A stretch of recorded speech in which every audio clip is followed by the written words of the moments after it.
ICU admission in our patients is sepsis, and today I'm going to talk about a little bit of sepsis in this video. Sepsis, the definition keeps on changing. The first definition that came in was way back in the 90s, it was 1991. The first American European consensus definition that got changed again in the early 2000 in 2001. Thereafter, the recent definition of sepsis came in 2016. It's called the Sepsis 3, in which now sepsis is defined as a life-threatening organ dysfunction due to a dysregulated host response to infection. If you see, the global epidemiological burden of sepsis is really very difficult to estimate, but some of the studies say that it is roughly around 30 million, and if it is not attended properly in time, then the mortality can go as high as up to 6 million in a year. So it's really a medical emergency. People should be aware of the signs and symptoms of sepsis so that they can consult a doctor, a physician as early as possible. What happens in sepsis?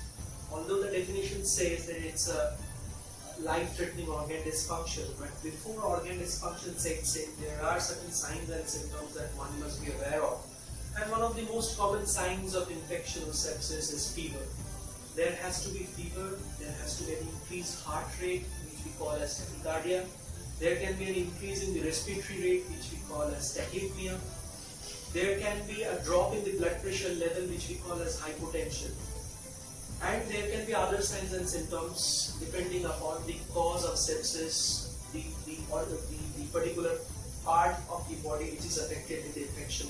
For example, if there is pneumonia, the patient might have cough with a lot of expectorations, a lot of sputum. Along with that, there can be shortness of breath.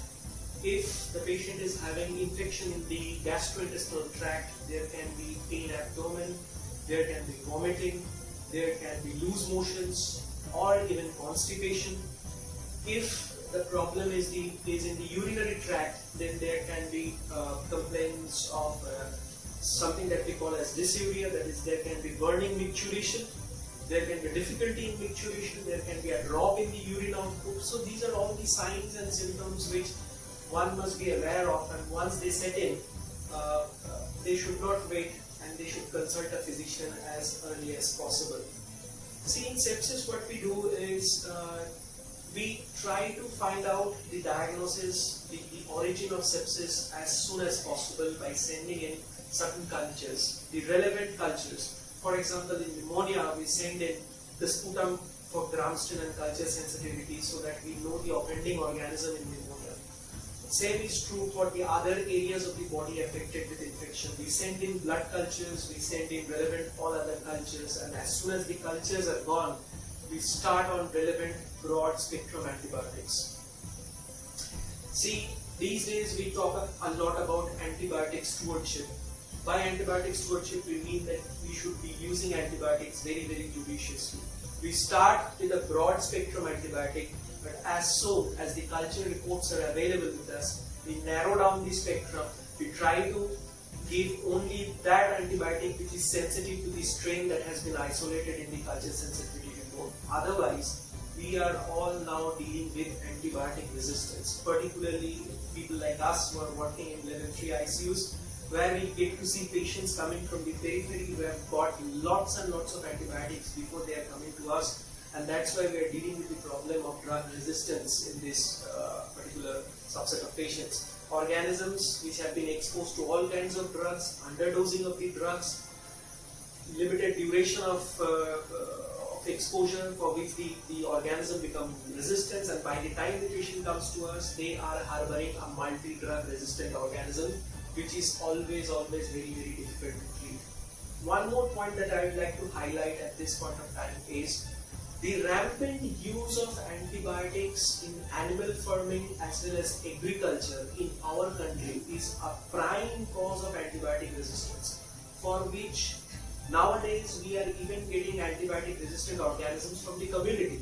Otherwise, earlier we used to see that these kind of organisms are mainly coming out of our ICU or from the hospital environment, something that we call as hospital-acquired infections. These organisms are those which are resistant to multiple drugs.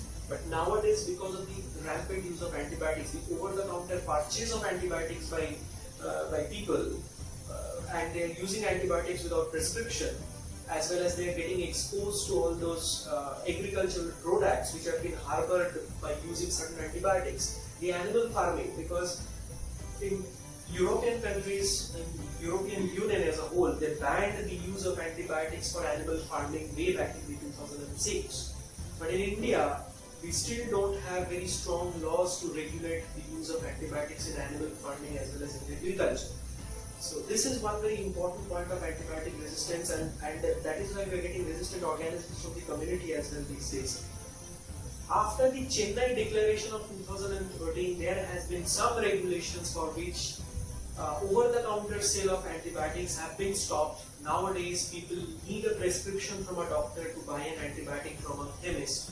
So these things have to be taken forward, and our politicians, our policy makers, government has to look at this particular point, because otherwise we are heading towards an absolutely an absolute mess, because antibiotic resistance is considered to be a deadly thing to happen for the entire humanity.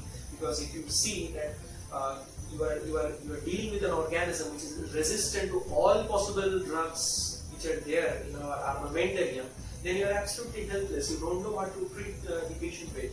So antibiotic resistance is a problem that one has to be very, very careful of, and that is why judicious use of antibiotic, that's why we have coined the term antibiotic stewardship.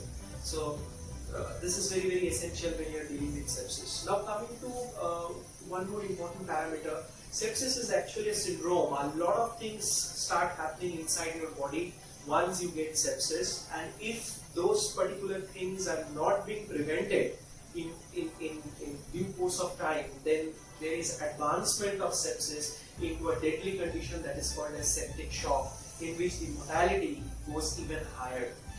Because in septic shock, because of the shock, that is there is hypotension in the body, gradually the other organs, the primary organ which has been affected by the infection and sepsis, it leads to other organ involvement, and finally the patient goes into a state of multi-organ dysfunction and multi-organ failure, for which there remains a high chance of mortality even at the best of centers with the best of